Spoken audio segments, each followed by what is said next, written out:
We're talking Ball State. Don Shondell and Ray McCallum talking Ball State. Nate Davis and Bonzi Wells. Schumann, Bell Tower, and Worthen. Fans Oliver from Muncie to Berlin. Getting Cannons, Carters, and Greeks. All right, everyone out there in Cardinal land, welcome to another live edition of Ball State of the Union, your number one Ball State football podcast. By the fans, for the fans. We're talking current headlines, exclusive interviews with Cardinal athletes and coaches, and fun off-the-wall debates that you're not going to hear anywhere else. Don't forget to like, comment, and subscribe to us on all of your favorite social media platforms. And as always, when you hear that song and you hear that beautiful voice, you've heard it all season. Once you hear that, you know we're about to be talking Ball State. I am John, your host, as always, joined tonight by my good friends, Mr. Colin from Ball State Football Talk, and the one, the only Ball State Hall of Famer, good friend of the show, co-host of the show, Mr. Willie Sneed.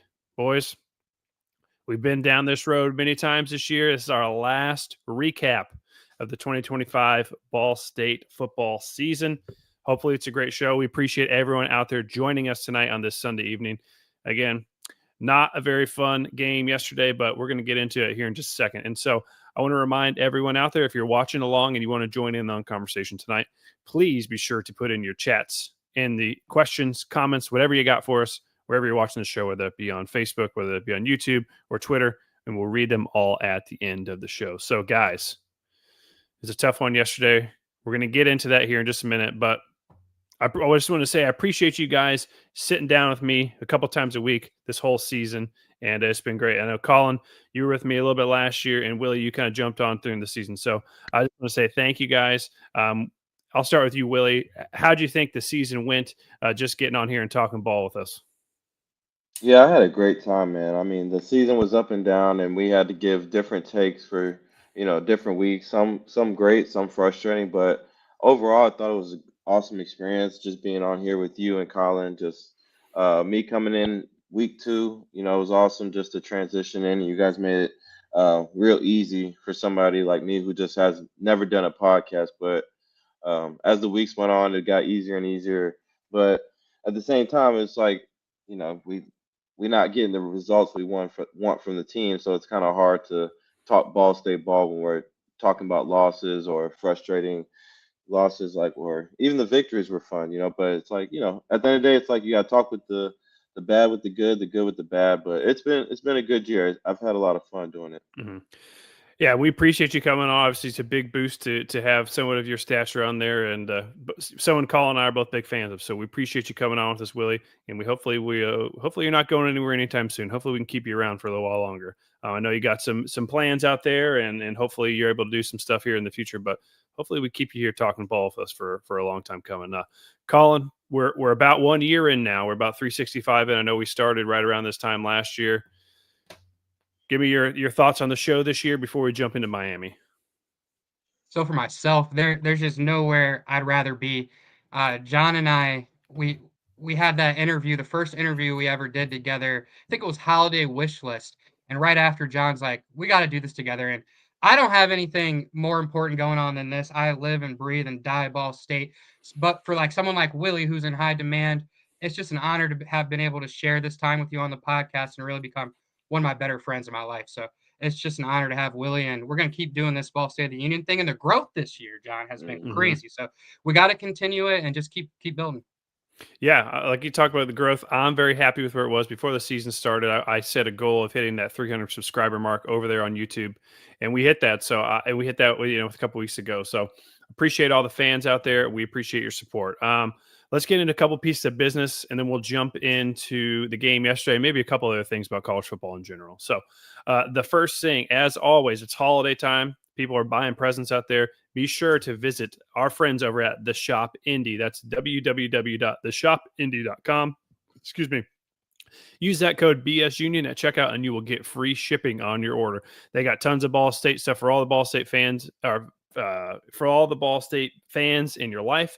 Be sure to go out there, check it out. If they got Colts, they got Pacers, they got all kinds of stuff. Use that code BS Union, and you will get free shipping. If they got any other order or sales going on right now, Black Friday, Cyber Monday tomorrow, you can couple them up and save even more money. So also, Ball State of the Union is a proud member of the College Huddle. The College Huddle is a nationwide group of independently made college football podcasts. So Ball State of the Union is a member. You go to their website, you'll see us right on there. They cover all things all things college football and all things, each individual team. So if you go to College Huddle right now and you find the Ole Miss page, it's popping off right now with all the crazy stuff that's been going over there. And people are talking about the playoff and all this stuff. So go check out the College Huddle for all of your college football needs and support Ball State of the Union while you're there. So I think that covers all of our business here.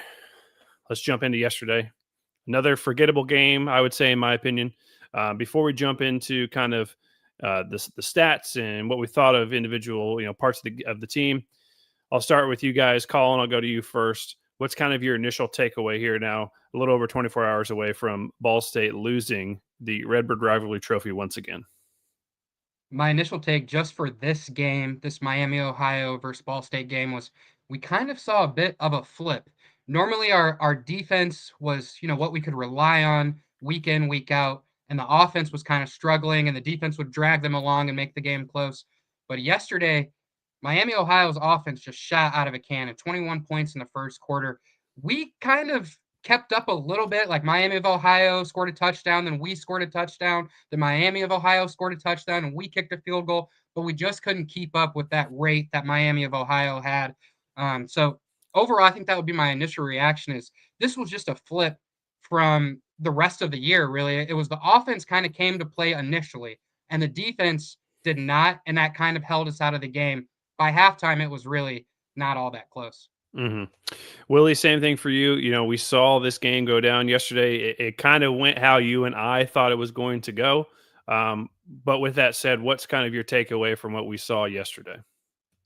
Yeah, it was pretty lopsided, honestly. Like I thought Miami of Ohio was like a well-oiled machine. Like they were playing at the top of their game, and Ball State just happened to be in the way. And I thought our offense did play tough. They did have some opportunities in the passing game. We saw some guys really make plays, which is positive to see. It's good to see that. Um, but yeah, I thought it was really one-sided for most of the game. I thought our defense struggled to stop their passing game. They just took a lot of big shots and they ran by our safeties and corners in some situations, and we really just didn't have an answer for them all game. And we put our offense in a position, like you said, Colin. It was flipped this game. The defense, couldn't stop anybody, which was putting the offense in a very tough position to play from behind. Having to score quick or respond with a touchdown.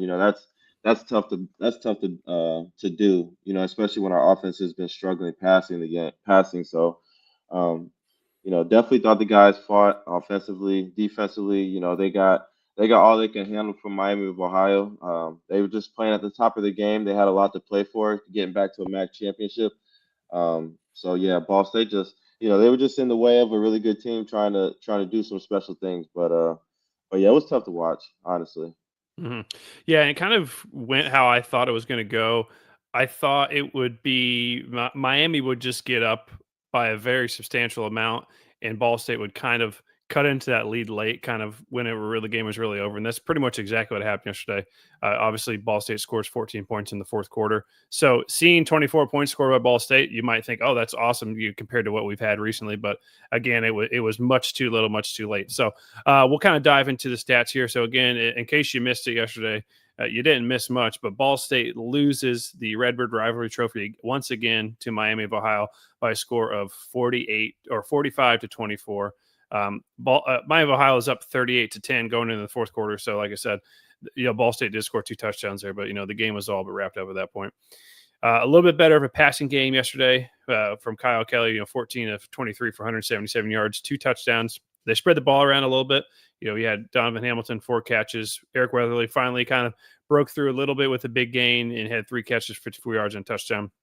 So we see some guys getting a handful of catches yesterday where, the last 4 or 5 weeks we've seen people with one catch, two catches, and that be about it. So we saw a couple guys with 3, 4 catches yesterday. So, you know, uh, that was, I guess, a little bit better of an improvement. But again, I don't really know how much that matters because, the people that are playing in this game yesterday are not going to be playing in these games next year. So I guess take that for what you will.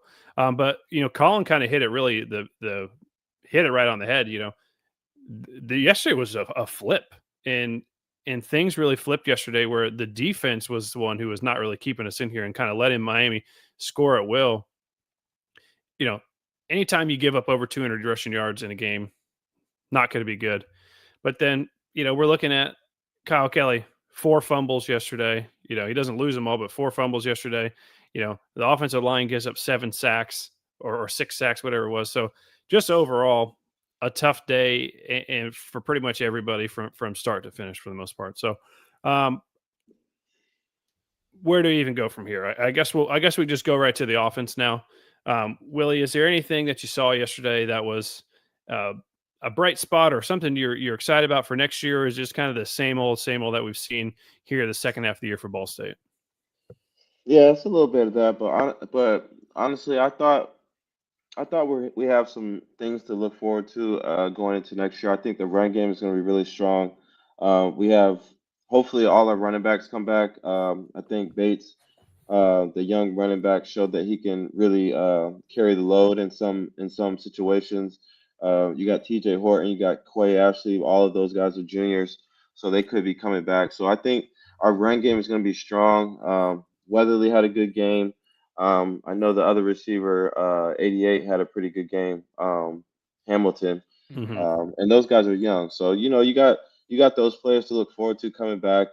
It's pretty much a young team for the most part. We'll have a new quarterback, obviously, with Kelly graduating, but it was tough. It's always tough to find positive life from a loss like that, especially in that fashion.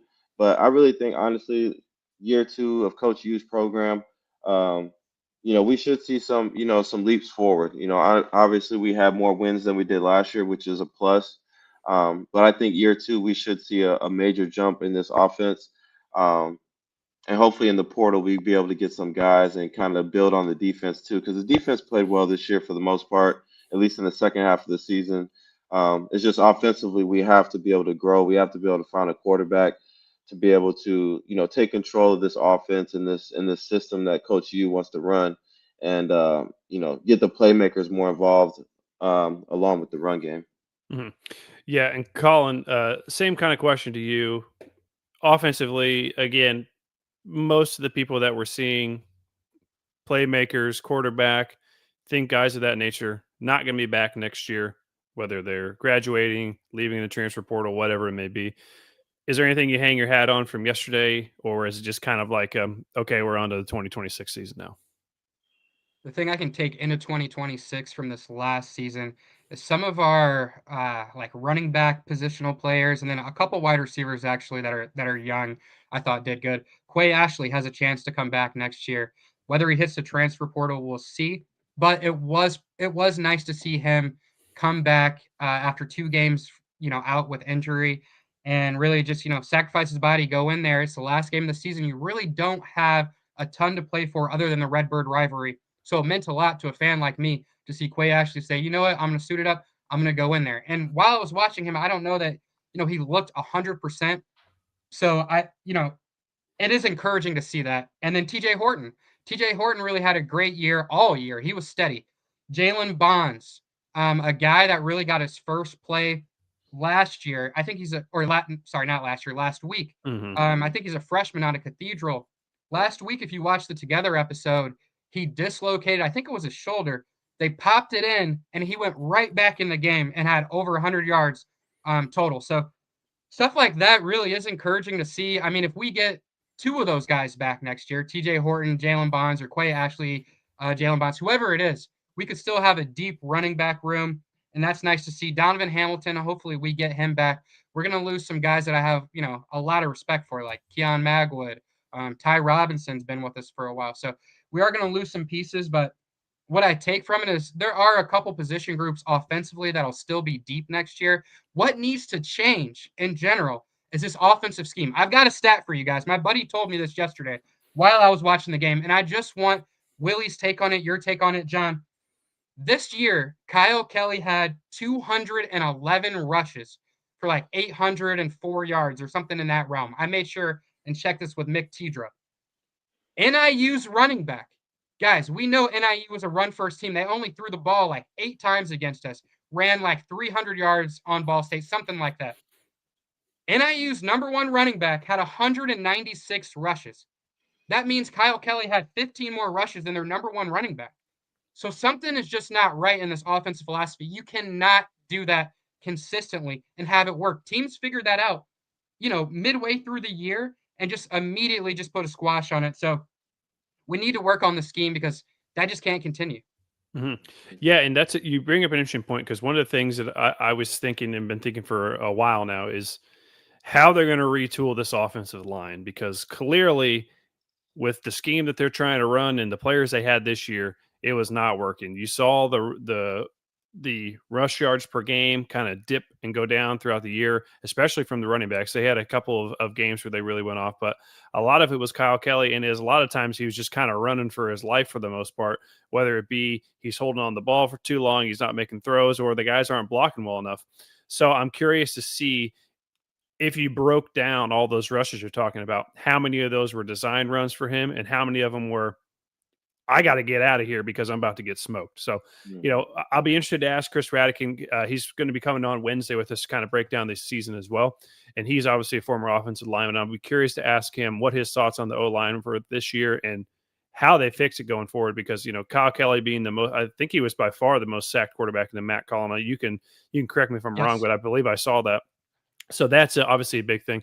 Quarterback wise, obviously we would love to have Kyle play better throughout this year. It seems like we have our starting quarterback for next year. We'll get to that here a little bit later in the show, but they're going to start making some moves here. It's really just how they kind of all gel together. So, okay, I think that covers everything offensively. Again, they scored some points late, but everything was pretty much wrapped up at that point. Colin, what you got? I got one more thing. Like when you rush your quarterback 211 times, we are so fortunate Kyle Kelly did not get injured. And they say, this is kind of like a saying in the NFL, the best ability is availability. We are so lucky this man did not get injured, and who's to say who was on the backup, like if the backup comes in and balls, right? But just in general, like he was taking so many hits. His durability is incredible because he was getting popped this last week or just yesterday. And you can kind of see him like gingerly kind of jogging off the field. Like, was he injured? Was he not? I saw, a couple of our reporters tweet like something to watch out for. He might be injured. That can't happen next year. That cannot happen next year because if we're going in the transfer portal and we're getting this guy who looks like he could possibly be a stud, we cannot have him taking, he had 211 rushes. That's 211 times he gets hit unless it's a touchdown. You know what I mean? And even sometimes when it's a touchdown, he still gets hit. He just broke it. If your quarterback is getting hit over 200 times in 12 games, something is wrong. Yeah, and correct me if I'm wrong. I don't believe, aside from a play here or there, he ever really missed any time this year. I know there was a couple times where a helmet came off or something like that, but he played. So yeah, shout out to Kyle. The durability, like you said, that's admirable. Again, I'm sure he would have liked to have played better. I'm sure the coaches would like to play better. Everyone would have liked if he would have played better. But I give him credit for sticking out there. Like you said, getting hit 212 times in 12 games is a lot. So, okay, defensively, Colin. Again, I think you hit the nail on the head when in our opening remarks. Completely flipped. You see some high point totals throughout the season for Ball State's defense that they give it up, and you might say, "Man, what are these guys talking about?" Well, if you're really watching the games, a lot of these times they're getting stuck on the field. The offense isn't moving the ball. No matter how good your defense is, if you're out there for extended time, you're going to give up points. And so we've seen them throughout the year, get big stops, get turnovers, do things like that. And the offense not really, kind of pick them up. Well, Colin said it perfectly yesterday. It was flipped. So Colin, I'll start with you since you kind of brought this up first. What do you think happened with the defense yesterday? Was it anything we could have done, or was it just Miami was locked in and they were getting ready to play for the MAC championship? What I was noticing especially second half, looked like our secondary was just getting shredded. Honestly, it was just getting shredded. Even that first half. And I got, let me segue a little bit here because last week we all picked the games. John and Willie picked Miami of Ohio. I picked Ball State. I thought we were going to do something. But the reason I picked Ball State, the number one reason, I didn't realize the QB situation was what it was. So DeQuan Finn left. The next week, they had their second string quarterback. I think his last name was Hessen or something like that. He started that next game against Toledo. Well, he was terrible against Toledo, and they moved to the third string quarterback the week before us. And he did excellent. I didn't realize it was two different people, and we were going to play the guy who was actually, very good, Goskowski or something like that. He came to play. I thought he looked really good. First half, he had like 3 touchdowns thrown at us, something like that. So I didn't understand the QB situation. That's number one. And I am giving you guys excuses here, but this is the real deal spiel. Like once I'm watching the game, I was like, oh crap. The number two thing is I didn't realize it was a win and end situation for Miami of Ohio. Something happened midweek, like from between Sunday and Saturday, that made it so Miami, Ohio was in the driver's seat. If they won this game, they didn't need anything to happen. They were just immediately in. Now, I Right. didn't realize that was what was going on. So like they came in motivated, they came in ready to play. They came in playing with their hair on fire. John, we couldn't get a stop. It was like 7-0, then it was 7-7, then it was 14-7, 10-7, 21-10 at the end of the first quarter. So it's like I don't know exactly what was going on with the defense, but it just looked like the secondary was getting shredded for sure. And Miami, Ohio came in like they knew it was a win and in situation. They came in with their heads on fire and just blasted us and punched us in the mouth. Yeah, I can't remember what the exact scenario was, but you're right. At some point, maybe one of the midweek games or something, how something went down, it gave Miami the control. And I'll talk about this a little bit later. The way the MAC does these tiebreakers is very weird. It doesn't make any sense. The same thing in the ACC, all over college football. This needs to be addressed and looked at, I think personally, but I'll save that for here in a minute. So Willie, the same thing. Defensively, did you notice anything yesterday that you liked, or like is it like Colin said? It's like this is really not what we expected out of this defense yesterday. Yeah, I definitely expected the defense to be a little bit more stout, especially just trying to keep them from, breaking the game open so early. Like you said, before you looked up at the end of the first quarter, it was 21. They had 21 points, and now we're playing catch up the rest of the game. So I mean, our secondary has been giving up, busted coverages all year. So, to see the couple that we did, was not surprising. It was just frustrating to see that we're still giving up that stuff even here at week 12. The front seven, we just looked like we were, as the game was going on, we were just, being depleted. We just saw the energy level start to take off, and then um, ultimately, guys, like when you're playing a motivated team like Miami of Ohio, I mean, when they found out they were probably in the driver's seat, they were trying to make a statement, and just prove offensively, that they were probably going to win the MAC, that they're trying to make a statement in that way, and even defensively, they were just clicking on all cylinders, and that's hard to do. That's hard to stop, especially at this point of the season when we only won 4 games. We're not really playing for nothing. Guys are just out there trying to finish the season the right way. So I think it's just one of those situations, John Collin, where it's just we're we're playing a team that's in a position where they control their destiny, especially if they win this game and they're just motivated. So we would love to see the defense play tougher like they did all year, but they've had a solid year for the most part. They showed up in a lot of games. They kept us in a lot of games. Um, but yeah, it was definitely surprising to see like how Miami of Ohio was just in control the whole game, and it really looked like we couldn't stop them at all. It looked like Miami of Ohio just had a great game plan, and they executed at a very high level. Yeah, one more defensive note here. Obviously, Nate Voris, he did have one more sack yesterday. Yeah, Falls just short of that single season record, but obviously, shout out to him. A great year. It was great watching him. You great know, year, yes, sir. so far one of the you know the best transfer portal guys we've had in this short time in the transfer portal world. So shout out to him. We're excited to see him. I know he's playing in the Hula Bowl. His dad was telling us here, I believe in January, and then see how he does at his pro day and stuff this year. So shout out to Nate. Wish you would have been able to get one more so you could have that record all alone. But great year nonetheless. So okay, guys, anything of note, special teams, the kick one field goal yesterday, nothing really too big. Anything either of you want to add on that before we kind of wrap up this game yesterday? No, special teams just, it's been what it's been the whole year. So, it's like outside the field goal, I don't know. I know Saul probably had a solid game. I think he had a couple punts, put him in, a position where they had to go stretch the field. But honestly, just wasn't many opportunities in the kicking game this game. Mm-hmm. Agreed. I just think the one positive I'll take from this is special teams was so up and down all year, and Mm-hmm. especially at the beginning of the year, it was just down. Yeah. So it's nice to see the special teams end on a good game. DC Pippin kind of turned it around at the end there. So hopefully he, gets a couple looks, later in his career. But I thought it was just nice to see them kind of turn that around and get it on the right foot. We didn't give up anything crazy in the special teams. And we were at a certain point, I don't know, maybe midway through the year, where we were just like, please don't kill us. That's all Yeah. we asked from the Right. special teams. And they did that. Mhm. Yep, it was funny when I was bringing it up just now. I was kind of looking over the notes earlier today, and I was like, "Man, there's really nothing to talk about special teams wise." I'm like, "Man, thinking back to that like New Hampshire game, this is a complete 180." So I'll give them credit Yeah. on that. Yeah, nothing exemplary, but they didn't do anything bad, so I will take that for sure. Okay, well, this is usually the part of this breakdown where I say, "Give me your takeaway from this game," or looking away to the next one. Well, obviously, there's no more games, so I guess I'll change that to just give me your takeaway from the year. It could be what you're going to remember this year for, and we're going to go into on Wednesday. We're going to do our end of the season grades and kind of get a little more deeper into this Hall, but maybe just one thing you're going to take away or remember from the 2025 Ball State Cardinal season. So, Willie, I'll start with you.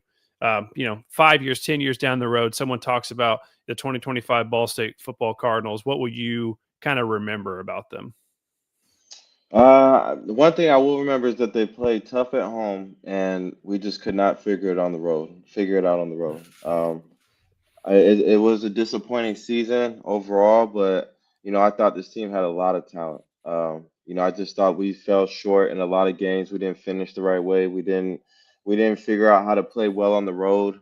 And I think this is just the first year Coach U just trying to figure it out, kind of establish his program and the way he does things, and hopefully that will build and carry into next year. But when I think about it, I just think about how this team played really tough at home. They played a lot of pride at home, but on the road they struggled, and it was tough to watch them play on the road and not figure it out. So I think that's the biggest takeaway from this year is just that part of it, what I just said. Okay. And anyone listening, let us know in the comments where you're watching. What's your biggest takeaway or what you remember this team for? Put it in the chat. And if you got any questions as well, throw them in the chats wherever you're watching on YouTube, on Facebook, on Twitter, and we'll read them all here at the end of the show. So, Colin, same question to you. A few years down the road, you think back to this season. What will you remember? What will you take away from it? Yeah, what I'm gonna remember from this season, it's got to be the Ohio win. That was the best one of the year. Super exciting.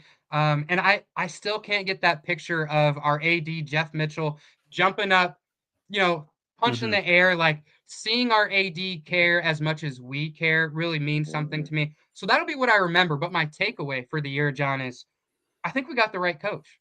And this wasn't a perfect year. There was moments where I was like, hold on a second, like UConn or there was a couple like end of the half moments that made me kind of question a little bit like the time management. But for the most part, I believe we have the right coach, we've got the right AD, and we have the right staff to bring this all together. I watched a little bit of the post game press. Well, we didn't get a post game press conference. I'm sorry, let me check that. But we got a press conference today that like Zach Carter of the Daily News posted little clips of, and I watched every single one. And Coach Urimovich said something really interesting that he's more confident today than he was December 5th about what he can do at Ball State.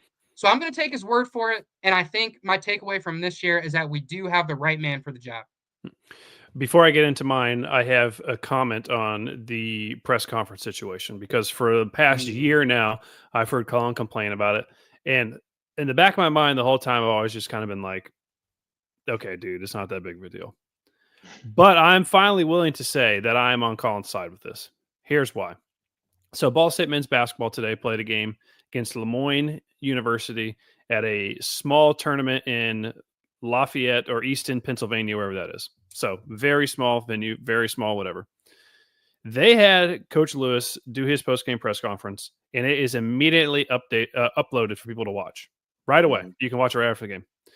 And I'm with Colin. I saw Coach U talking today on, I believe it was Zach Carter's page, like Colin was saying, with a little clip.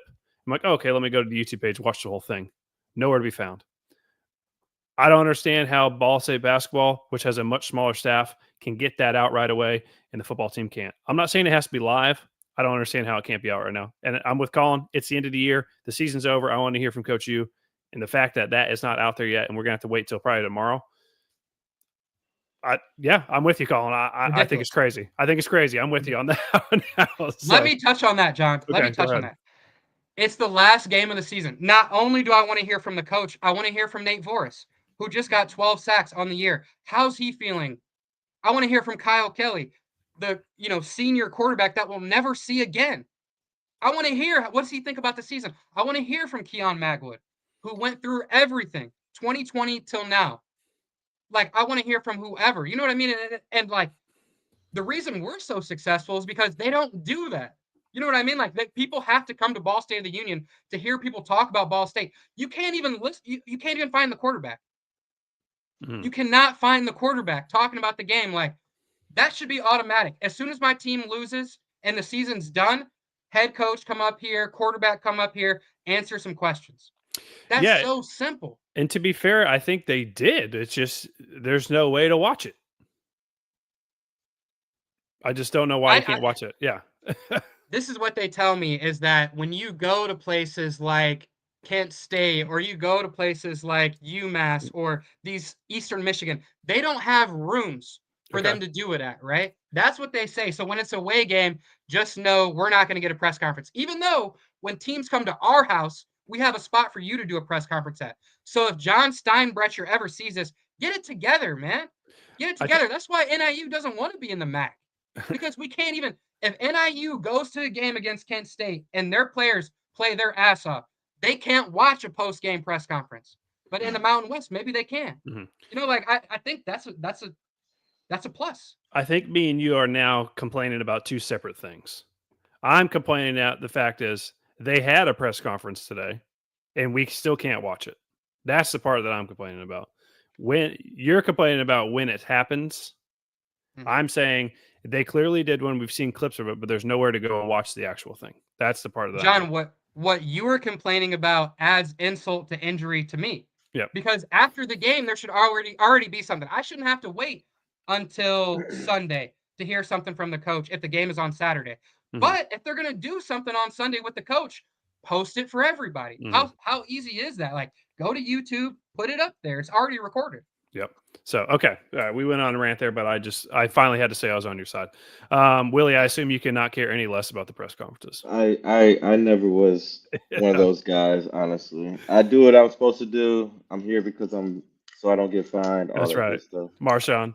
There we go. Okay. So my takeaways now. So, I don't really have any necessarily takeaways in terms of, it's more just like, okay, we've been through 1 year with the Coach U staff now.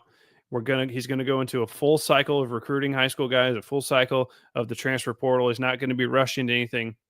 Now we can fully see what they can put together. So that's kind of my thing. But the two things I'm going to remember for sure. I'll start with the good one. I'm going to start with the bad one. The first one is same as Collins. I'm going to remember that win against Ohio. Obviously, it didn't propel us. It set us up to propel us to great things this year. We didn't capitalize on that, stealing that game. But I'm going to remember that Ohio game. And honestly, the thing that's going to stick out to me the most, and unfortunately, this is just true, is losing the game to Northern Illinois. This is the last game. I've been harping on it for a year now that this was going to be the biggest game we had, and we cannot lose this game.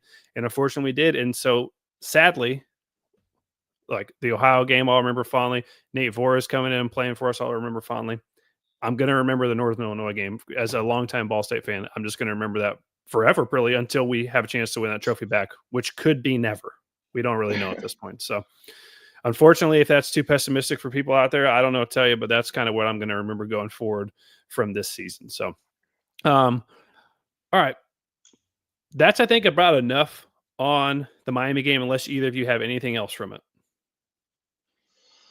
No, do you think Miami of Ohio's gonna win the MAC? So that's a great question, and that kind of segues right into my next point.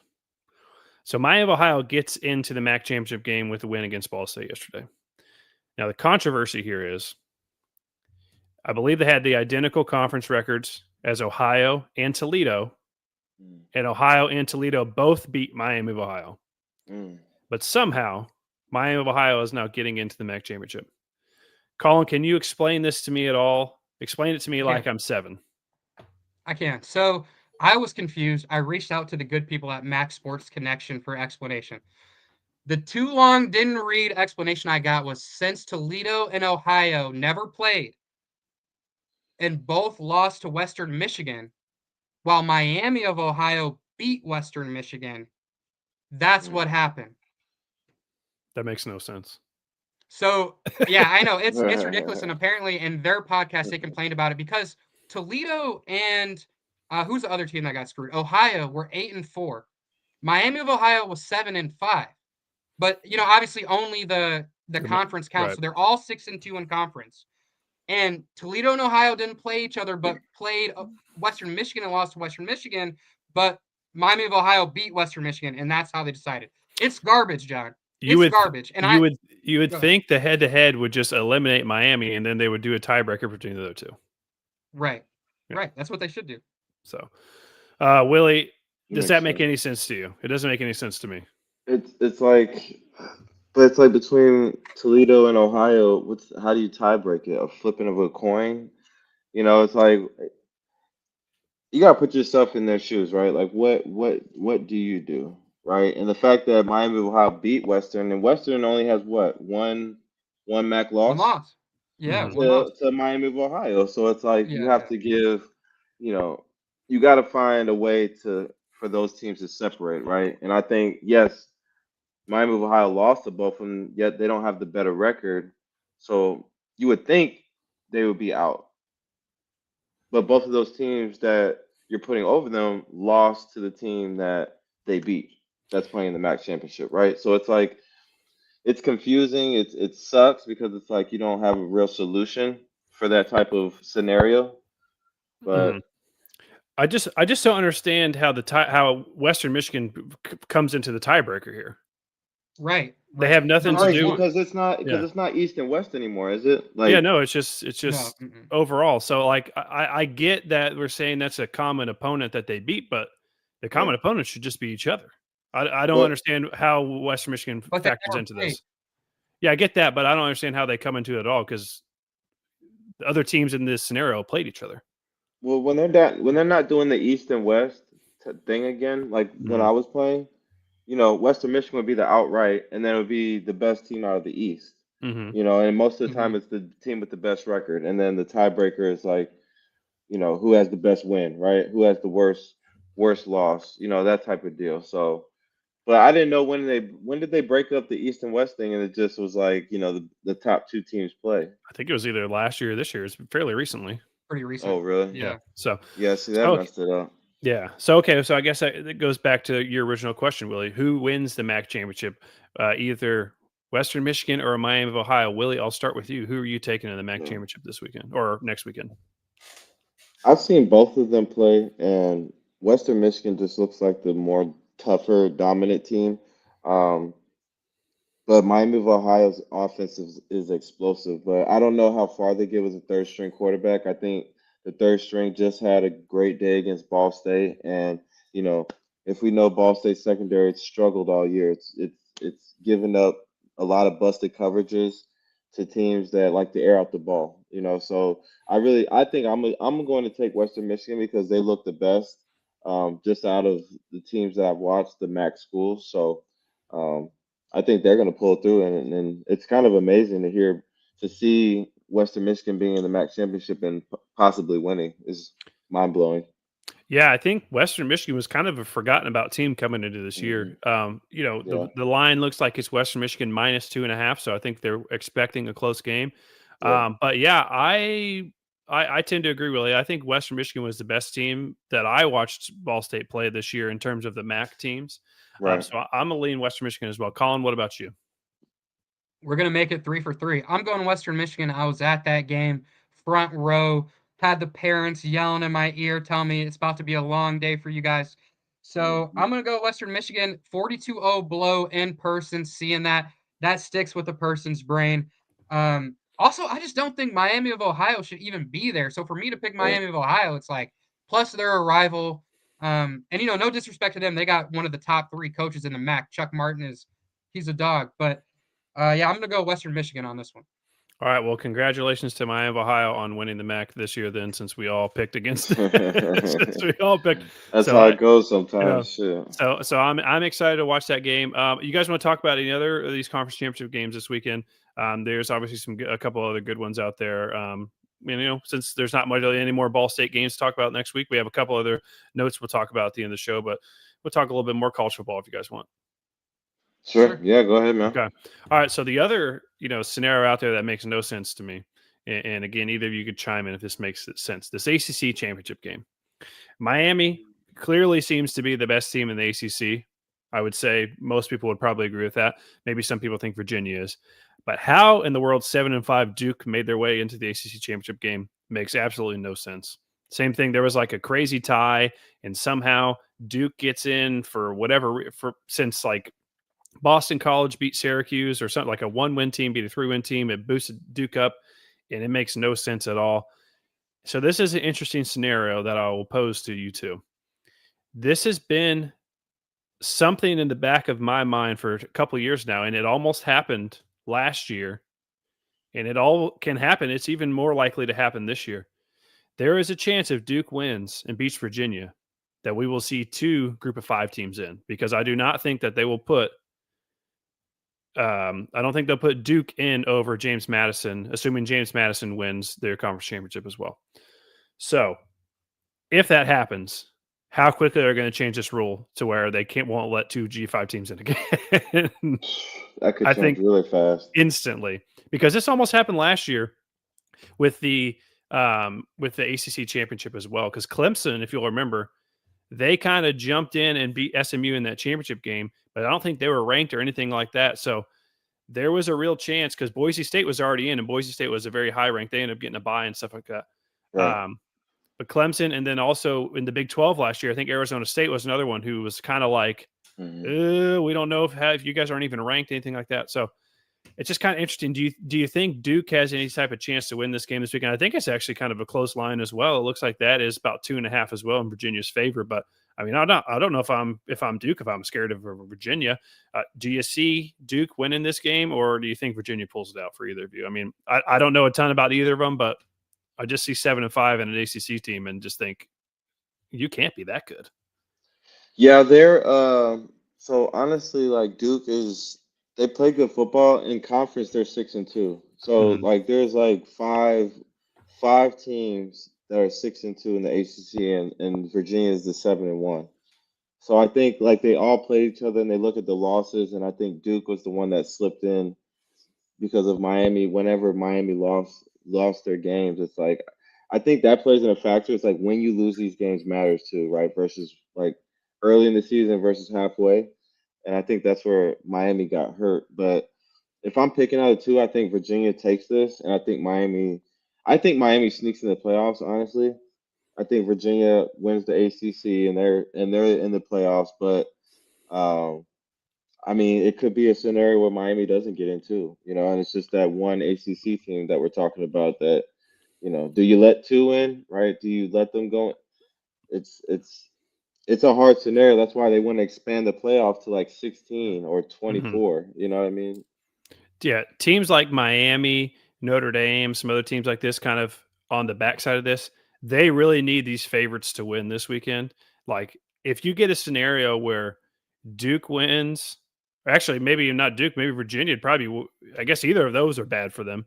But one of those whoever wins that, and then if like BYU wins and if Alabama wins, these teams like Miami and Notre Dame, who might have thought they were in, those spots are going to start getting shorter and shorter because they're just going to run out of teams. So, Colin, same thing, ACC championship. Do you see anything crazy here, or do you think Virginia pulls this off? It'd be cool to see Duke win and Virginia basically be out and Duke be out, and then two group of five teams come in. But I'm just coming from the place of a G5 fan in general. So whenever I see a group of five or group of six, really now, one of their teams do well, I want to make sure to prop them up.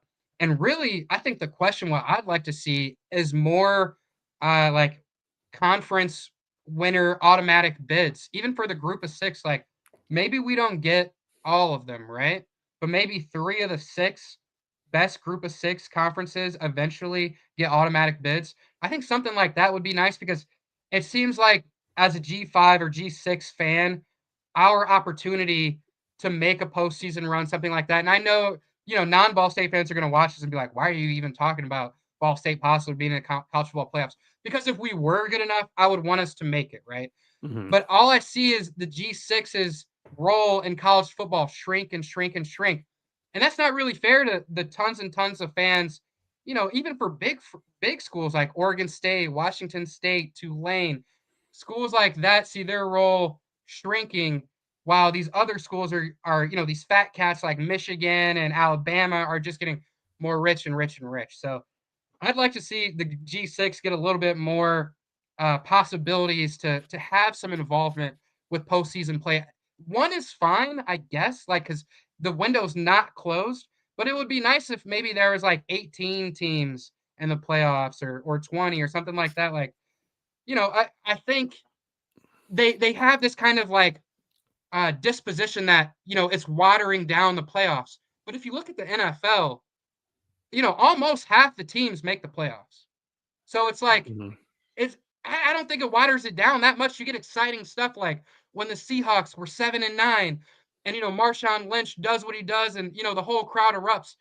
We want to see more Cinderella fairy tale stories like March Madness, stuff like that. Like that's what I want to see as a fan. Like I'm tired of seeing the same 12 teams. I live in South Bend. You know what I mean? I'm tired of always seeing Notre Dame in there. And yeah, they're a good team, but like I want to see some new people in there. Like you get tired of seeing the same teams. That's why I barely watch the NFL anymore. I don't want to see the Chiefs, Bills, Eagles all the time. I'm tired of the same teams. Let's get something new in there. Let's get something fresh. We can do it. Like, let's try it. But it's like when those teams get in there, are they going to be competitive? Like, is James Madison really going to compete with Bama?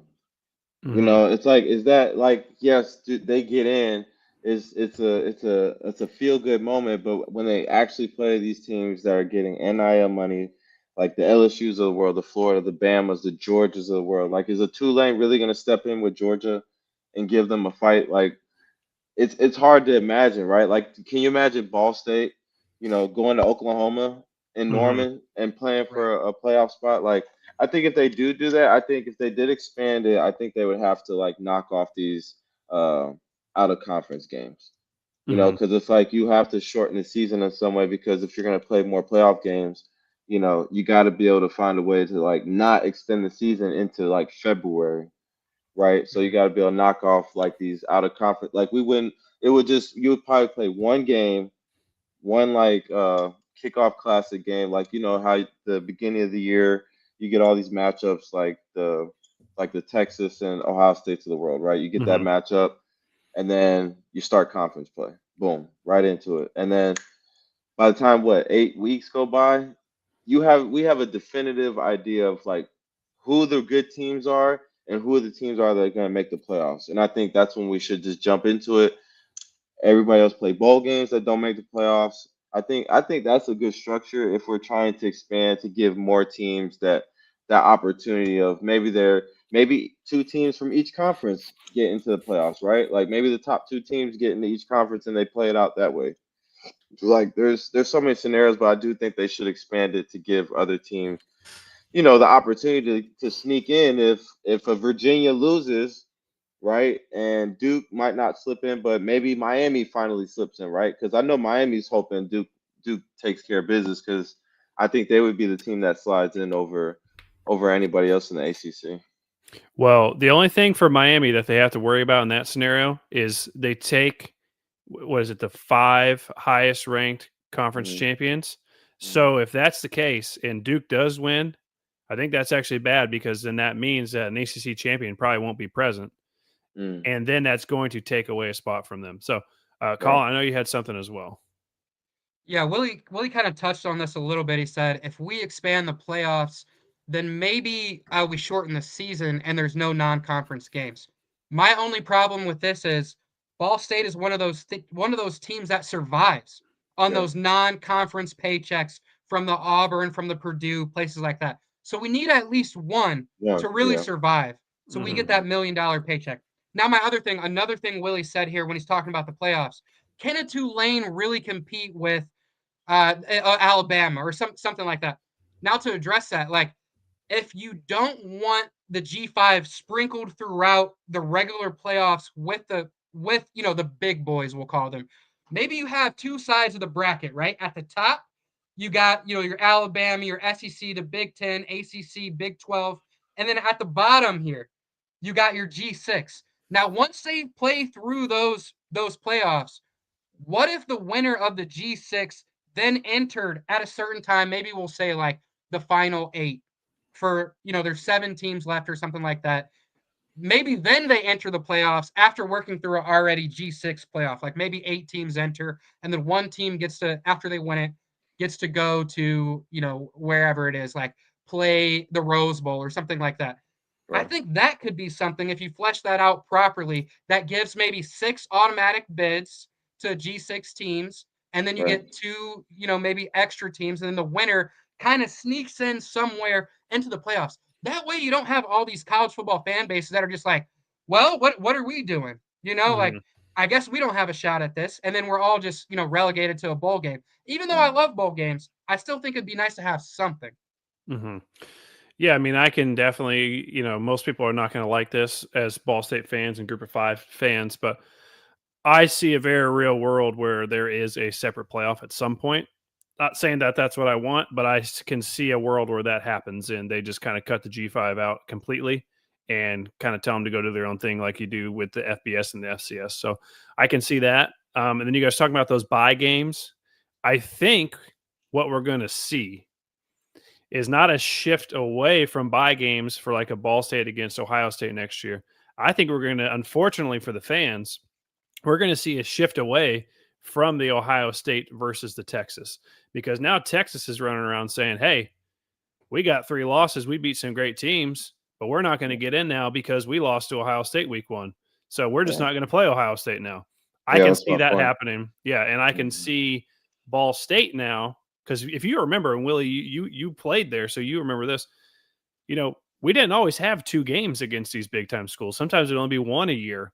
We're now Right. consistently every year having at least 2 of these games against these teams. So I don't see our number going down. I see it only going potentially even up at 2 games right now. And I like that because we get money, but I don't like that because, those are almost guaranteed losses on our schedule. We don't always have the 2013, 2014 Ball State Cardinals running around going and beating some of these teams. So, you know, that's kind of why I see it, but yeah. Hold on. Well, That's not why Texas isn't in, John. I didn't Texas say lost to 3-8 Florida. I'm saying that's what they're saying.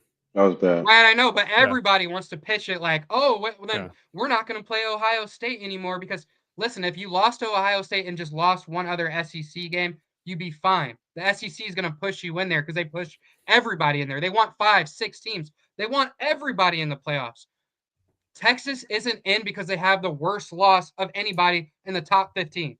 That's why they're not in. But they want to just, brush over that fact and be like, oh, we're not going to schedule Ohio State anymore if you guys aren't. Get out of there with that, man. I'm tired of these big programs just saying whatever they want to say and ESPN parroting it, and then we have to act like it's true because it's not. I will say though with Texas, if they come off this win against Texas A&M, they had not lost to Ohio State, and their only losses were Georgia and at Florida. I think they'd be in. Do I think that Mhm. do I know if they're one of the best 12 teams in the country? I don't know. I think their point might be solid though, or if they only had 2 losses, whether that was to Florida and Kentucky, if they sat there and said, "Hey, we only have 2 losses in the SEC," I think they might get in with just the brand name that they have in that record, because sometimes it just comes down to that record. So, you Yeah. know, the worst part about it is, and I think Colin is correct, because they had that bad loss to Florida. It's going to hurt the fans in the end, because I think we're going to get these marquee non-conference matchups are just going to start to go away, which sucks. But I think that's Right. just kind of the world we live in. So, Especially um, if they don't expand the playoffs. Like if they keep it at 12, it's like, is it worth playing Ohio State? We'll probably see them in the playoffs anyways. mhm. So I'd rather see them Mhm. on the back end instead of the front. And that's why it's like, like you said, John, these games won't be as, premier unless it's like in conference. And the, these teams are so good, man. It's like the in conference games are sometimes bigger than the out of Oh yeah. conference when Bama's going to play USC. You know what I'm saying? It's like those games don't mean anything anymore, right? It's just those are just for the fans. Yeah, and I can see a world where they don't even, they play a Ball State, they play Kent State, they don't even play a team, really even close to them until the conference play starts. So we might have a very boring first 3-4 weeks of the season, and I don't think that's good for anybody. But it is what it is, I guess. At least our record will be nice. Like if we're playing, you know, premier like opponents we match up with pretty good, we might be undefeated. By the time we Mhm. start conference play, like I'm not against that.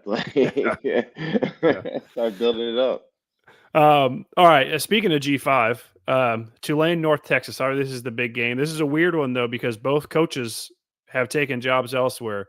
North Texas coach is going to Oklahoma State, and obviously Tulane's coach, I think either today or yesterday, announced he's going to Florida.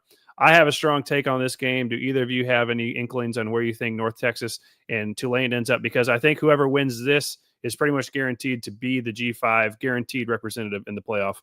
Colin, you're shaking your head. Do you have a strong sense on this one? I don't have a strong sense of what way it's going to go. My only thing is, after this season, Caden Samanza, call up Jeff Mitchell. Jeff Mitchell, call up Caden Samanza. Extend that olive branch. I don't know who asked who to come back or who asked who to leave or whatever. I don't care. Extend the olive branch. Call Caden Samanza. Baby, come back. You can blame it all on me. We don't care. Just make sure Caden Samanza comes back. And that's my take. Mm-hmm. Willie, anything big on this game? Because I feel strongly one way about this, and neither of you do. Yeah, I mean, I like North Texas. I watched them play on Saturday. They look strong, and their coach is still there. He's going to Oklahoma State, um, and yeah, they're playing for something, man. They're playing for a championship and a spot in the playoffs. So I like North Texas, honestly. I think Tulane's tough. I think they got a nice offense, a good team, but I don't think they can rock with North Texas like that. I'm on North Texas big here. Yeah. I think they smoke them. I think their offense is unbelievable. I think they smoke them. I haven't really watched them a ton, but the times I have watched them, it's been awesome. So, yeah, I'm taking North Texas big here. We'll kind of wrap up. We'll go through the next one real quick, and then I think the last two are the biggest too. So BYU at Texas Tech. I love Texas Tech. I think they're in no matter what happens in this game. They're a big favorite. They beat BYU once already this year, I believe. Do either of you have BYU winning this game, or is it just Texas Tech all day? I watched that Texas Tech BYU game, and it was pretty one-sided. The quarterback is a freshman. He's like 260. He's got a good story. But yeah, I think Texas Tech is loaded, man. They're ready for the moment, getting into the playoffs. So I think they're peaking at the right moment. I like Texas Tech. Mm-hmm. I like Texas Tech too, but I got a little inside scoop like I'm Curry Hicks Sage. Okay. Look for BYU's coach to sign to Penn State. I did see something BYU's about coach to Penn State. You heard it here first. that. Yeah, there we go. There you go. I think you heard it somewhere else first, but I did. okay. Last two here, the two bigger one, the more premier games. Georgia at Alabama. Or in the SEC championship, I should say. Georgia just seems like they kind of always struggle with Alabama. Is that the case here as well? I think Georgia's big in this one too. Um, I'm going roll tide. Hmm. Um, Oh, like you said, Georgia struggles with Bama. I think that's going to be a back and forth game. I think it's going to be a good defensive game. You got Stockton versus Ty Simpson. It's going to be a really good battle between these quarterbacks. But I think Bama's stronger on defense. I think they make enough plays to get the win. They got more playmakers, man. Bama's got more playmakers, honestly. Mm-hmm. Colin? So the SEC is my least favorite conference. I'm not a Southern dude really in general, though I don't really like the South. No offense to you guys. I know you guys, some Florida boys, but South Florida's not really in the South. Yeah, fair exactly. enough. I Yeah. mean, Home yeah, state. anything below that Mason-Dixon, I'm cool though. Mm-hmm. But I got a question for you guys. Alabama is 10-2. If they lose, Out. are they still in? They're out. Out. Mm. Okay, They're thank out. God, because Out. I don't want to see this playoff because look how it's shaping up. Alabama's in, Georgia's in, Ole Miss is in, Texas A&M is in, Oklahoma is in. It's like, bro, I'm tired of them. I don't want to see any more SEC teams.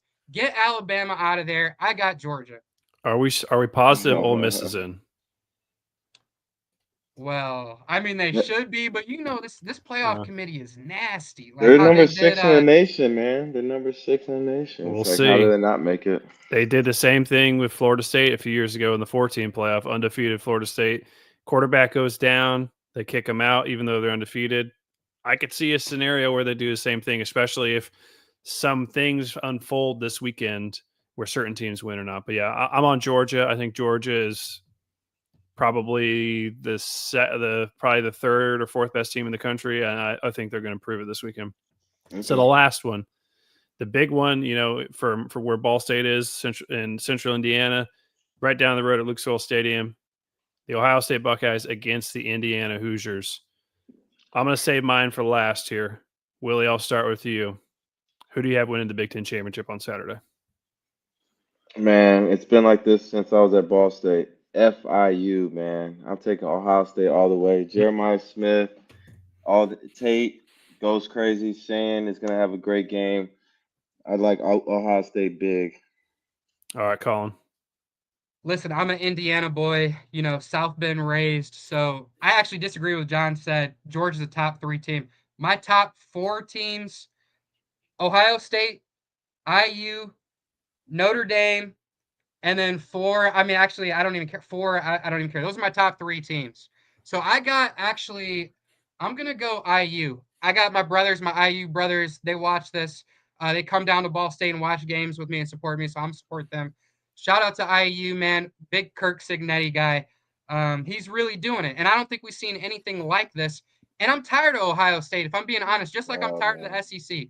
Tired of seeing Ohio State always win it, especially as somebody in South Bend. I had to watch them beat Notre Dame last year. I'm over Ohio State, over Alabama, over Georgia, over all of them. Let's go IU. Now, guys, I am the number one IU football hater that there is. No one I dislike more. So I hate that I'm about to have to say this. This is something the city of Indianapolis has been waiting for since the Big Ten championship game became a thing. There's Purdue fans in Indianapolis. There's, fans from all over because, Indianapolis is a big city in the Midwest. But at their core, Indianapolis, the state of Indiana in general, are Indiana Hoosiers. This place is going to be so raucous and crazy on Saturday night. They have a basketball game at the field house against Louisville earlier in the day. People are going to be hyped up for that. They're going to come over to this football game. I think Indiana is better than people have been giving them credit for. Everyone just tries to discredit them these last 2 years at every turn. I hate Indiana, and I hate Indiana football. Well, not Indy. I don't hate Indiana. I hate Indiana football. I don't like their fans. I don't like any of them. But I think they're very good, and I think they prove it this weekend. I think the fans are going to be so crazy. They've been waiting for this. I think this game started in 2011. When Purdue finally made it a couple years ago, everyone said, wait till Purdue makes it. Wait till Purdue makes it. It's going to be crazy. That has nothing compared to what's going to happen on Saturday with these Indiana fans. So I feel a little dead inside that I just did that, but I'm speaking the truth here. I'm not going to pander and just pick against them. So that's where I'm at. So, okay. I got one more thing here before we move on to our last Ball State news here. So, and the big thing in the NCAA tournament is the teams on the bubble, the first 4 out, basically, whoever that last team that doesn't make the tournament is. When all is said and done, Colin, on Sunday when they announce all this or whenever they announce everything, who is the last team that does not make this playoff this year? Like the first team out? Yep. If it's a I hate 12-team playoff, who comes in the 13th? Now, I think it hinges on Alabama because I think Alabama could easily get kicked out of there. And then I think you backfill with Miami. But if Alabama doesn't lose, and I hate to say this because the first person that ever interviewed me and put me on the pod game was Canes in Sight. Shout out them. They're Miami boys. They follow them all around. But first team to get kicked out is Miami. Now, if Alabama loses, I think the first team to get kicked out might be Vandy. Mm-hmm. That's where I'm at. Okay. All right, Willie, what about you? I think the first teams out are going to either be BYU, Vandy, or Texas. It might even be Miami. Miami even might get left out. I think Miami's going to be the one because Notre Dame, people are going to go crazy because Notre Dame lost to Miami in the beginning of the year, but I think Miami is the one that gets left out, and people are going to be so mad. 2 years in a row they get left out of the playoffs. There is no scenario. I think Miami and Notre Dame are both find a way to get into this thing. But I will say, if it comes down to the two of them, there is no scenario where Notre Dame should be in over Miami. Not one. Shouldn't Now, happen. Do I think Notre Dame is the better team between the two of them right now? Probably. It shouldn't happen, Colin. It doesn't matter. We have to draw the line somewhere. If they have identical records and they're both in at the end of this thing, the head-to-head has to matter. It doesn't matter if it was in week 1 or week 12. It has to matter. But I don't think it's going to matter because I think they're both going to get in. So I think the last team out is going to end up being Texas. Ooh. I just don't see a spot. They are going to punish them for this third loss. I just think they're going to. And whether that's right or wrong, I think it might set a bad precedent going forward, but I just don't think they're going to put in a 3-loss team over a 2-loss team when you get that far down into this whole thing. I don't think Vanderbilt's going to make it. And I think it's going to be fairly chalky for the most part. I don't think there's going to be too many craziness in these conference championship games. But I think the other wild card here is Ole Miss and what happens to them. And how they take in Lane Kiffin leaving and which players on Ole Miss end up leaving because he's strong-armed Ole Miss today and saying, get on the plane with me and come or you're not getting a job.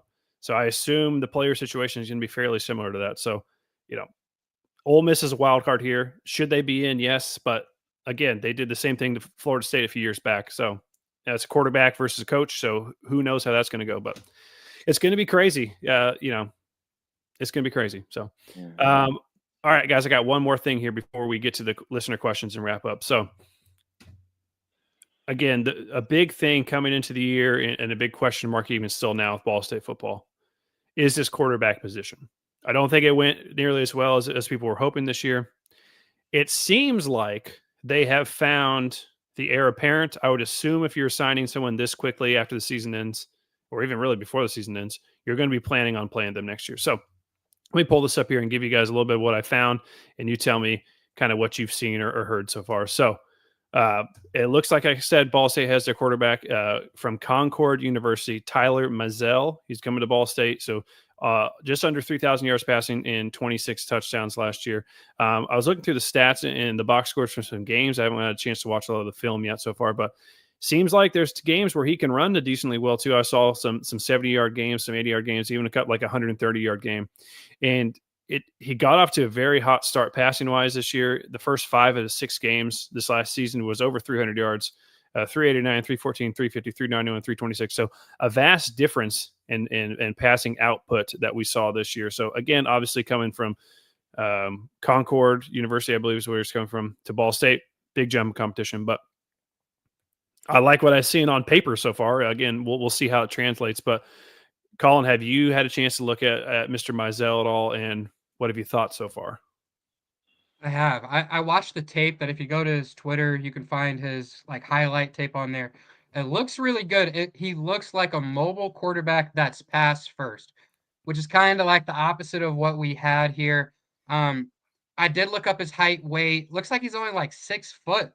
So he's kind of a shorter guy. He's kind of that Caden Samanza stature, which brings me back to this. This is my main point here. This year, what I was hearing from a lot of people, at the tailgate lots, people in my DMs, if we didn't go into this season with only Kyle, and I'm a Kyle fan. if we went to the season with another quarterback that was adequate, that we could easily plug in, maybe it would have given us time to like let Kyle heal. I don't know if he's going through any bumps and bruises. He got hit 211 times. I imagine he did. My point in saying this is, okay, Tyler Mazzell, you look pretty nice. Like I'm kind of bought in, but I still think you bring another guy in to compete with him. I don't care if it's even, like I want Samanza because I thought he was good, but just bring another guy that's is an adequate starting quarterback that can challenge him. That way, if Tyler Mazzell, say he does come here and he doesn't look great, like say he's like a worse version of Paddock or something like that. Even though Paddock balled for Illinois, he didn't really do that for us. Say it's a situation like that. I want to be able to be like, okay, well, we've got another guy back here who also like balled his ass off last year.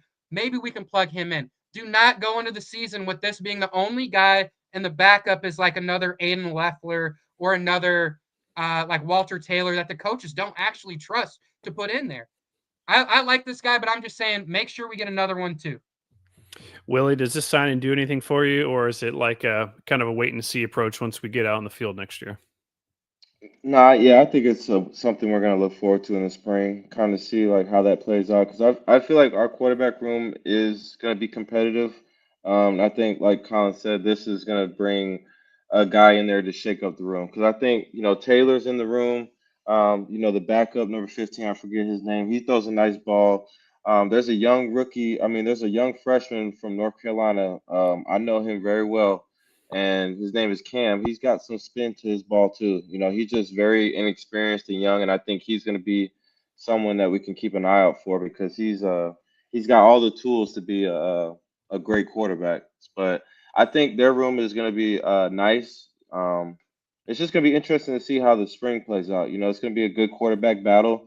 We probably won't know who the starter is until the summer, right before training camp, but unless the spring is just like this guy comes in and he just does everything he needs to do and kind of takes the reins. I think the job is up in the air, but I think this signing this early is, Ball State committing to this guy and saying like, we like this guy. We expect him to come in and do what he needs to do to kind of win the job. So I think it'll play out in the spring, but we'll see, man. It's something to definitely keep eyes on. Mm-hmm. Yeah, I got one more thing on this, and if anybody follows me on Twitter, at Ball State Football Talk, make sure you go and hit follow. Make sure you subscribe to this channel. Make sure you comment, like all that. But if you follow me on Twitter, you saw my take on this. How many college programs and just college football in general? How many college football fan bases cannot buy jerseys of your favorite players? How many? I genuinely want to know. Can you count them on more than two hands? Because I saw a guy reply to me, and I haven't even gotten a chance to reply to him. Hopefully, he's watching. I'll give you a shout out, Travis Witten. He comments on a lot of my stuff. He said maybe in this day and age, that's a bad thing because players are only staying for so long. I disagree. You know how hard a Koziel jersey would bang? You know how hard, like, I want a Magwood jersey for like the last 5 years. This man did not have to stay with us through everything, and he did. Like, so some of these players, even if like the seasons don't go as they go, you still have an attachment to them. They're still my player. Like Kyle Kelly, like I had people coming at him crazy. That was still my quarterback. He was still my quarterback. I'm still going to support him, even if it doesn't go how it's supposed to go. You know what I mean? So I want the AD to listen. I emailed him, no response. But listen, we need to be able to buy jerseys. Why? We're at the tailgate. Me and John are at the Kent State tailgate. This dude's walking around with the number 1 jersey with no name on the back. Like, I can't even find that jersey now, but like the fact that we even had that means somebody thought of it. But we still can't get jerseys in here. Get it figured out. So You done, Colin? You done? It's Yeah, funny. It's yeah, funny you bring I'm this upset up. about that. It's funny you bring this up though, because our friend Vanzi, the guy from Eastern Michigan who we talked to, he actually had a similar thing to this happen to him the other day, and I laughed out loud when I saw it. So, I guess Eastern Michigan's NIL fund or something like that is selling, because they're an Adidas school, was selling jerseys, like Colin saying, "Hey, I want to buy jerseys." Please look at what they sent him, and Colin, you tell me if this is what you want, because this looks like trash. That's what they sent him. He bought Oh my goodness. his jersey. And that's what they ended up with. So be careful what you wish for, because you might end up with something like this. No name, That's bad. no number, nothing. So be careful there, Colin. I feel like what I'm asking for is kind of small though. It Like is, yeah. really, any team you should support. I want to give you my money, Ball State. Can you please let me give you my money? Like that. Yeah, That's go what to I'm that asking. ball. Remember the NIL jersey thing that's on my page. You can go on their page. They got all the guys on there, bro. All you gotta do What is DM page? them. They'll make it for you, bro. I Mm. got it's on my page. It's on my remember you said something about I'm gonna support, I'm gonna buy that jersey, The your Snead jersey, jersey. and yeah, you remember that? You said that. I It's I'll believe buy a Trey Snead jersey. it's out I'll there, buy a bro. Snead jersey any day. I But believe I'm Trey saying like Moses has one too. I think the website though is like, you can get Ball State players like from like, like if you wanted to get a Justin Hall jersey, like you can get a number 11 jersey. I think it's on that page. Um, if you're looking for a jersey, you want to support Magwood, you want to put your Magwood Yeah. jersey on, like dang, bro, like it's see that's a true fan, John. Like he's pulling out the Kyle Kelly, the number one from 2025. Like, dude, like Right. you're a diehard, like Yeah, for real. for sure. Nobody's pulling out the Magwood. I'm like, Mm.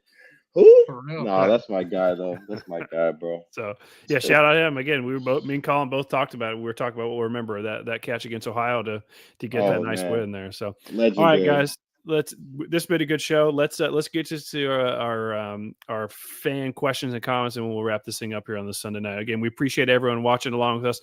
So if you got any last minute questions, now's your time. Throw them in there. So our friend over on Twitter, Ball State Dad Life, we see him from time to time.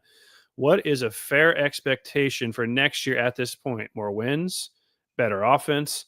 What say you guys? Colin, what are fair expectations for the 2026 Ball State Cardinals?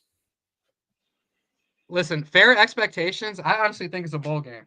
Hmm. Like I went into this season like hoping for a bowl game, and John kind of told me this is even like pre-Willie. John was like, "All right, settle down. We're gonna go 5-7, but if we even get to that last game and we're 5-7 and we have a hope for a bowl game, that's a successful season." And I think that was correct.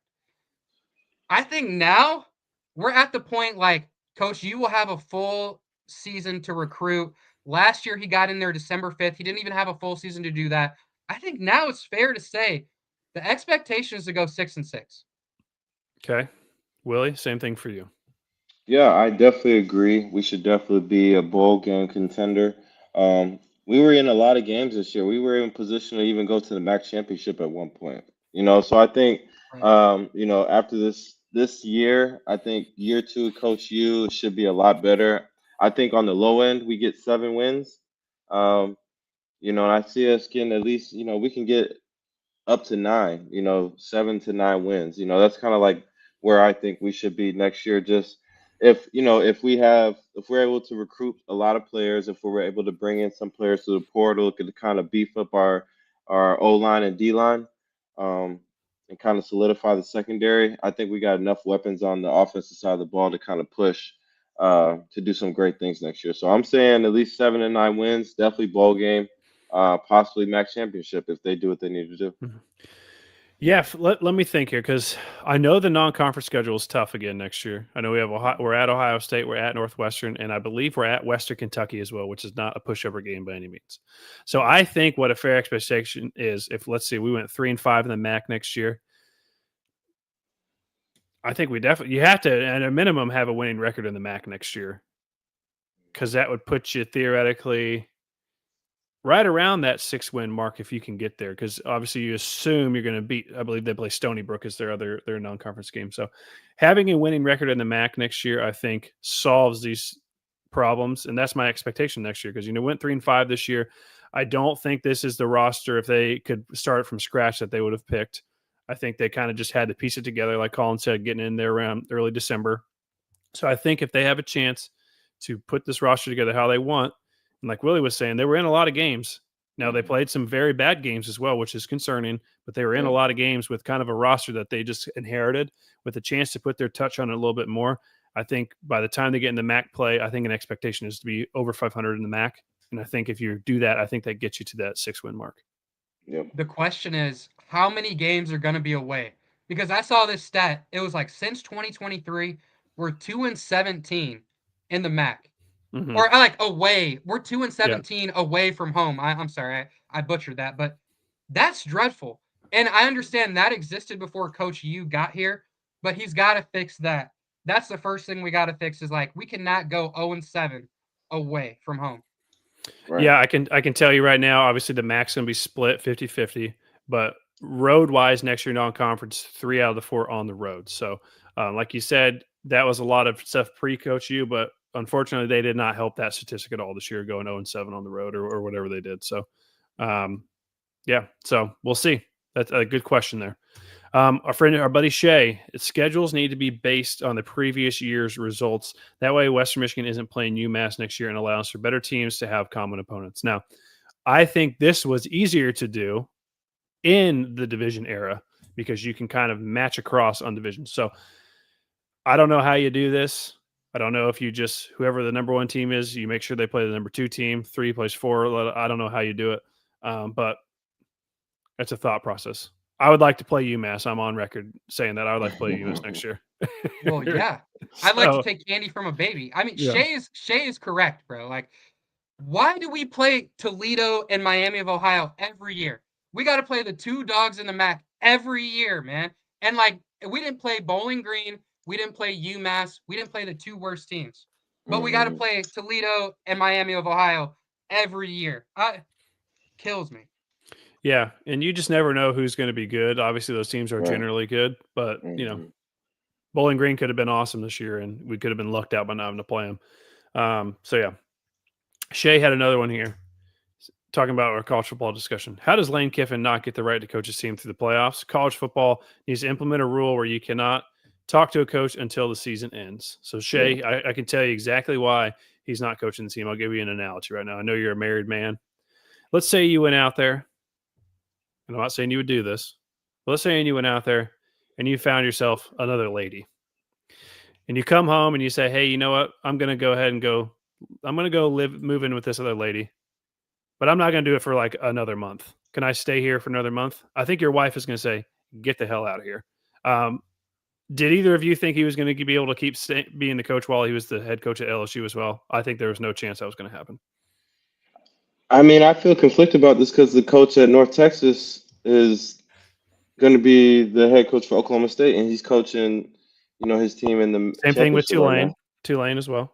You know what I mean? So like, it's like, I guess it just depends on the university. If they're like bitter about it, it's like, you know, just go your separate way, right? Like Ole Miss probably feels some type of way because Lane's been there for a long time. They've committed to Lane through his ups and downs, right? And he's drugged this out. He hasn't really communicated the best, and then you know he picks to go somewhere else, right? So they're probably a little bitter on it, but you see all these other coaches, they take these jobs, they finish with their school, and I agree. Like I don't think they should. I really think they should not talk to coaches until the season's over with. Like playoffs, championship, like, and I know that's gonna drag it out. Like it's, like when the playoffs start for the NFL, right? As soon as the season's over with, coaches get jobs right away.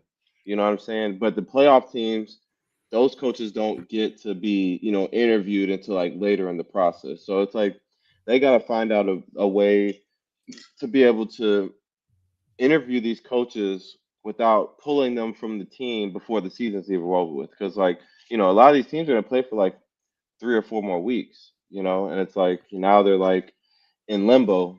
Does Ole Miss even get into the playoffs? Like after the season they've had, like it's crazy, man. It's chaos, honestly, because you can't feel bad because these kids leave every year. They go one and Mm-hmm. done, but the coaches aren't allowed to do it. You know what I mean? It's like it's hypocritical, and the system has to be figured out before it just before it just becomes a bad brand of football, or business, right? Mm-hmm. It's really a business at this point. Colin, next year, Ball State goes 9-3. We're waiting for the MAC championship game. We're in position to somehow make it to the college football playoff, and Minnesota comes along and scoops up Coach Yuromevich. What are you doing? Mm. I'm riding. I'm riding. I'd be heated. We need to get at least better than one good season before they steal our coach. I'd be upset about that. Yeah.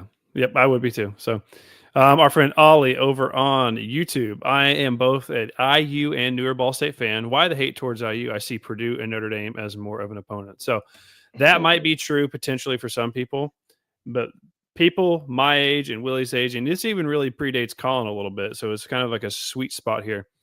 That was our big rival when we were in school, when I was in school, because here's what happened. 2011, played them in Indianapolis, whooped them. Yeah. The next year, played them in Bloomington. I don't know. I'd say whooped them, but ended up finding a way to get a win there. Yeah. And the way the IU fans acted before and after the game was awful. I hated dealing with them then. And then they were just so laissez-faire about it during the game in Bloomington, for instance. Willie, correct me if I'm wrong, but I believe in that game we got up on them pretty early, and they had to kind of come back. And so as we got up on them, all the fans kept saying the whole time, well, we don't care about football at IU. All we care about is basketball. We don't care about football.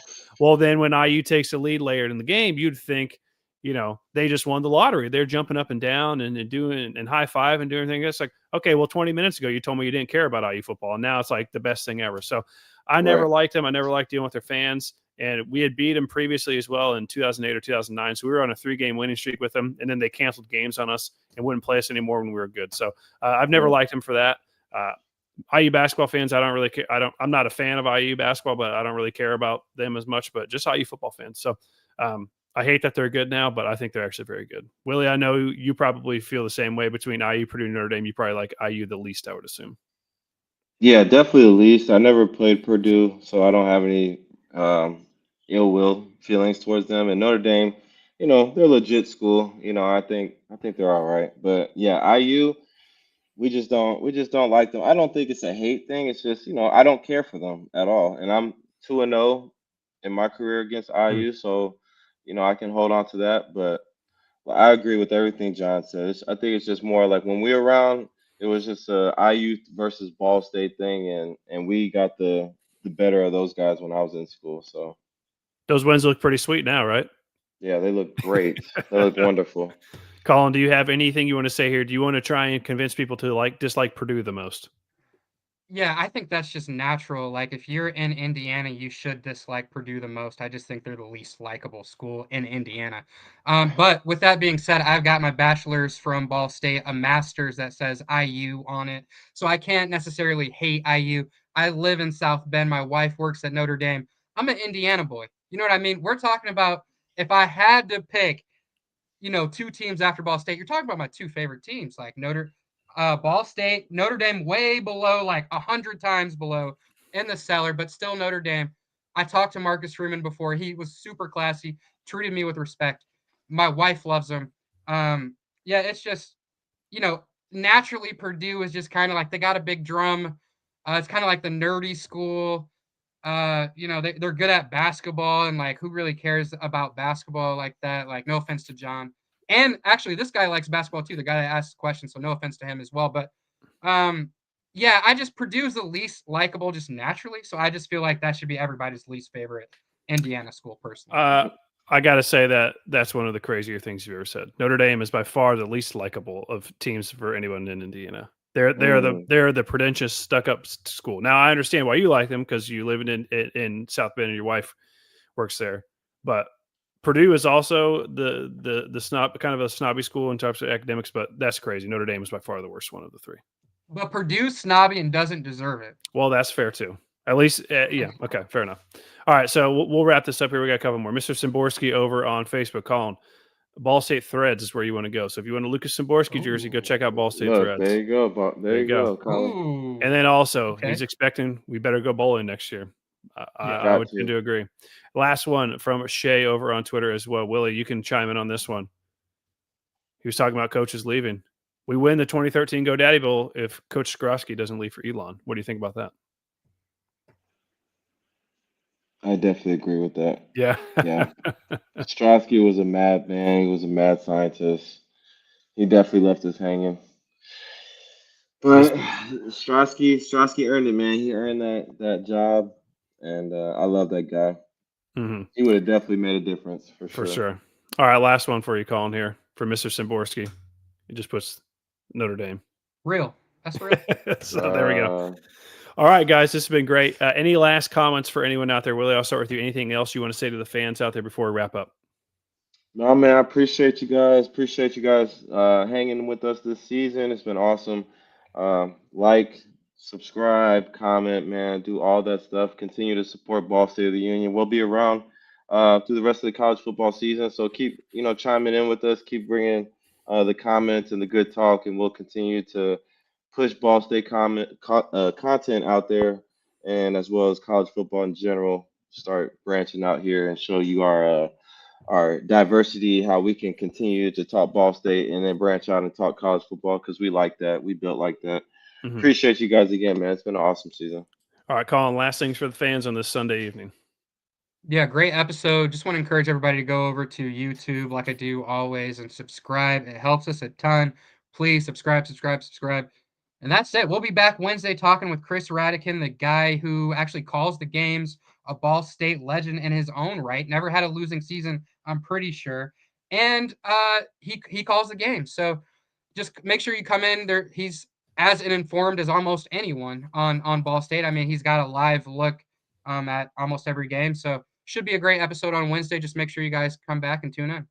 Yep. So, like Colin said, Wednesday, Chris Radican is going to join us. He's going to kind of give us a breakdown of the season from his perspective, and then we're going to kind of give our end of the season grades and kind of go a little bit more into all that, what we thought. So, I know we talked about that a little bit tonight, but we'll go a little bit deeper into that. And then after Wednesday, kind of what we're going to do going forward for the off season. After Wednesday, we're going to take like a 10-day break. So from Wednesday, we're going to do a show on Wednesday, then no show next Sunday, no show next Wednesday, and then the Sunday after that. Colin, is that the 14th? Yep. Yep. 14th, we're gonna have Jude Kiefer on. He's the guy who directed and produced the Together series that we saw all year. So that's after the last one's going to come out. He's going to come out on the 14th. We're going to talk to him about how the show went and how kind of it was made. And then from there on out, we're going to do shows on Sunday nights. So we're going to do one show a week during the off season. So be sure to look out for that. Trey Moses and I are going to get back on tomorrow. So tomorrow night, you can get the next episode of Cardwood, the Ball State men's basketball podcast. That's a whole different story over there. Thankfully, they played well today, or else I was ready to officially hit the panic button. I preemptively hit the panic button yesterday, but I had not officially hit it. So I thankfully can put the panic button away for now, and hopefully I don't have to get it out. But so check that out tomorrow night. So like Colin and Willie said, be sure to go and subscribe to the YouTube page. Subscribe to our individual Twitters. Or like, comment, subscribe. Do whatever you got to do. Let everyone else out there know about Ball State of the Union. And until Wednesday night, everyone out there in Cardinal land, chirp, chirp, and go Cardinals.